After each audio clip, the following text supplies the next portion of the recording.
no threats exist. Well, joining us on set is Sultan Barakat. He's a professor of public policy at Hamad bin Khalifa University. Very good to have you with us on Al Jazeera.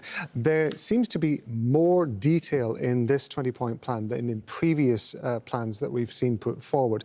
Out of this, in your estimation, how much of it is workable and how much of it is a wish list? Well, as it stands at the moment, it's really a wish list, the whole thing, because it's a list of principles that can be agreed by both sides. Each one of them requires a lot of detailing to make it first operational, and very, very importantly also to make it possible to monitor it and make sure that it is being implemented as per the set of principles. And this is why I find it very surprising that Trump would now say Hamas has got only a few hours to agree or accept that Israel will go in again. Hamas, as you know, probably have been under protection and isolation for the last 3 weeks since the attempt on their lives. They have received this only yesterday.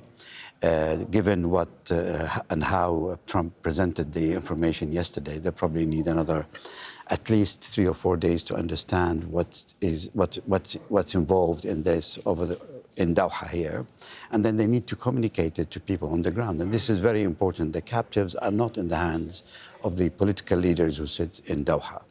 That communication requires a lot of time, and very importantly requires safe access and their ability to send envoys both ways. This is not being allowed at the moment by Netanyahu. Netanyahu has shown absolutely no good faith in this, no goodwill whatsoever. He's given the Palestinians no break whatsoever. He's doing all this to release now 20 hostages while he's killing on daily basis something like 60 to 80 Palestinians. So, the way it is being presented, it seems to me a little bit as if it is designed for Hamas to reject. And I hope that Hamas does not reject it out of hand immediately, but actually engage the Israelis and the Americans in some form of negotiation.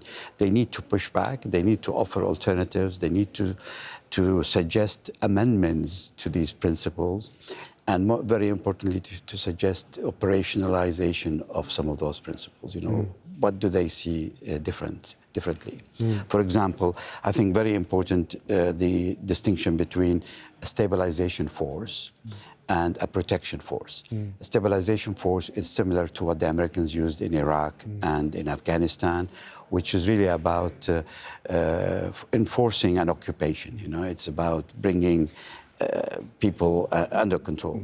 A protection is a force that's going to come as a buffer zone between them and the Israelis and make sure that the Israelis are not attacking the Palestinians and vice versa. Sorry to interrupt, but I do want to ask you about the importance of this timeline, because we have seen, again, we've been here before where Donald Trump has decided arbitrarily. It would appear in this case, an off-the-cuff remark, is how Mike Hanna referred to it, with regard to, like, they've got 3 or 4 days in which to respond to it. Nevertheless, as Mike was pointing out, this comes after the meeting that Donald Trump had with leaders of Arab nations and also Muslim nations, and that was a very significant moment. And it seems to be on the back of that seems to have had some influence with regard to this 20-point plan. When it comes to the response time that Hamas is going to be given, do you think that those Arab nations, those Muslim nations, may have greater influence at this point with the US administration to allow a degree of flexibility so that there isn't an immediate cut-off if Hamas is not able, for reasons that you've just described, to be able to respond? In principle, they should, because Trump is using them to legitimize the plan. He's repeatedly referred to the Arab and Muslim leaders because this is what gives him legitimacy. I mean, neither him nor Netanyahu or Kushner or Blair has any credibility in the area, and particularly amongst the Palestinians. Former UK Prime Minister Tony Blair. Yes, Tony Blair, yes. So I think he's using them in that capacity, and they should, again, use their influence to try and make sure that what they agreed to in principle at the start is what the plan is about. For example, I think, again, a very important point missing, I doubt that the Arabs and the Muslim countries talk to Trump without having a very clear track leading to a political horizon of ending occupation in the West Bank and Gaza. But all what we've heard so far is just focused on Gaza. They've not mentioned the West Bank at all. They've not mentioned occupation once during the press conference.